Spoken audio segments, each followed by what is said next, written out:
नमस्कार बच्चों, व्याकरण जगत में आपका स्वागत है। 8th क्लास हम क्रिया पाठ पढ़ रहे हैं। व्याकरण का पाठ 11 क्रिया किसे कहते हैं पढ़ चुके हैं आप। जिस शब्द से किसी काम का करना या होना पाया जाए उसे क्रिया कहते हैं।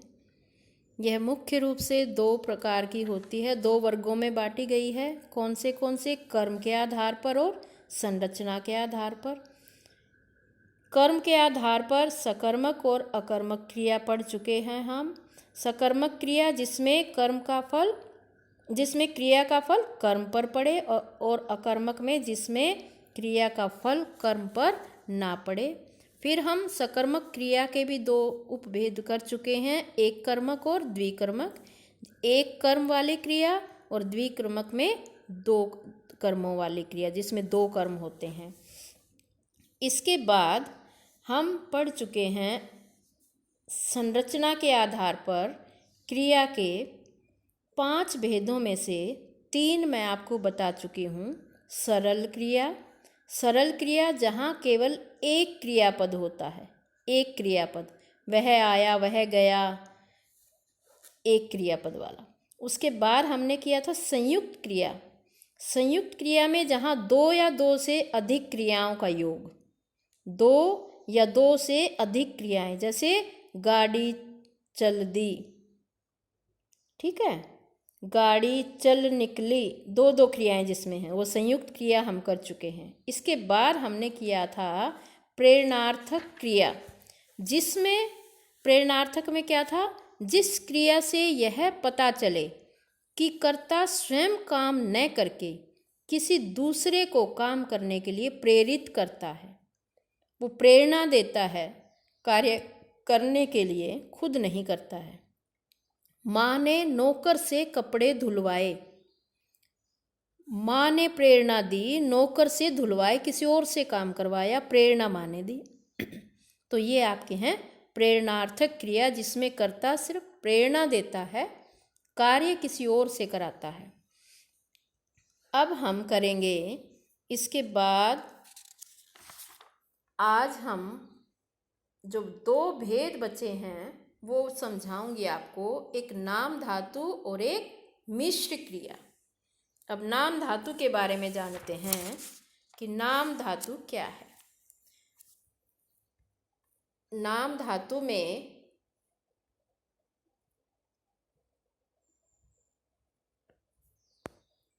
ये हम कर चुके हैं प्रेरणार्थक। अब हम नामिक धातु पर आते हैं। क्रिया का मूल रूप धातु कहलाता है। क्रिया का मूल रूप, जो मुख्य रूप होता है, वो धातु कहलाता है। जैसे गा, पढ़, सुन, जा आदि। दूसरे शब्दों का प्रयोग जब धातु के रूप में किया जाए, कोई और शब्द हम धातु के रूप में प्रयोग करें तो वह नाम धातु होती है। कि वो मूल धातु नहीं, धातु के रूप में हमने किसी शब्द को प्रयोग कर लिया, वो नाम धातु है। संज्ञा, सर्वनाम अथवा विशेषण का किसी प्रत्यय के साथ संयोग होने पर बनी क्रियाएं नामिक क्रियाएं कहलाती हैं। फिर से सुनेंगे इसकी परिभाषा सुनेंगे इसकी। संज्ञा, सर्वनाम अथवा विशेषण का किसी प्रत्यय के साथ संयोग होने पर या प्रत्यय लगा देने पर, संज्ञा, सर्वनाम अथवा विशेषण के साथ कोई प्रत्यय लगा देने पर जो क्रियाएं बनती हैं वो नामिक क्रियाएं कहलाती हैं। जैसे तड़प एक क्रिया है, तड़प हमने बना दिया तड़पाना। शर्म एक संज्ञा शब्द है, हमने बना दिया शर्माना। विशेषण है गरम, हमने उससे क्रिया बना दी गरमाना। सीधे शब्दों में आप कहेंगे तो संज्ञा, सर्वनाम और विशेषण में प्रत्यय लगाकर जब क्रिया बना दी जाती है तो वो नामिक क्रिया कहलाती है। क्या कहलाती है? नामिक क्रिया।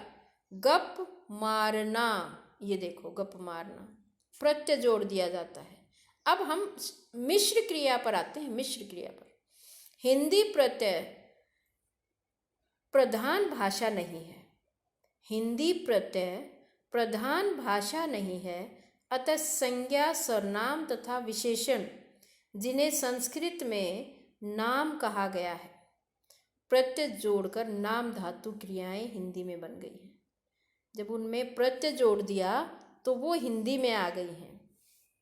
हिंदी में संज्ञा, सर्वनाम, विशेषण में प्रत्यय के स्थान पर क्रिया शब्द जोड़कर क्रिया बनाना प्रारंभ कर दिया गया।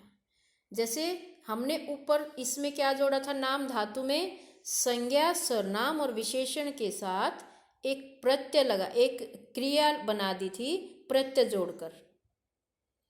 एक प्रत्यय जोड़कर हमने क्रिया बना दी संज्ञा, विशेषण और सर्वनाम शब्दों में प्रत्यय लगाकर।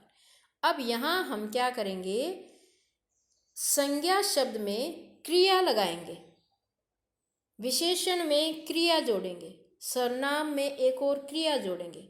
वो आपका बनेगा मिश्र क्रिया। गप मारना, मारना एक क्रिया है। मारना, लगना, आना, लगना, ये सब क्रियाएं हैं। और ये आगे सब ये संज्ञा शब्द, विशेषण शब्द और सर्वनाम शब्द हैं और क्रिया इनमें जोड़ दी गई है। अब एक दो उदाहरण देखें। गप जमा मारना, गप मारना। भूख जमा लगना, भूख लगना। नींद जमा आना, नींद आना। तो जो ये आना, लगना, मारना ये क्रिया हैं और आगे संज्ञा शब्द हैं। अब विशेषण देखो, अच्छा विशेषण है, ये विशेषता बता रहा है। जमा लगना, लगना एक क्रिया है, अच्छा एक विशेषण है।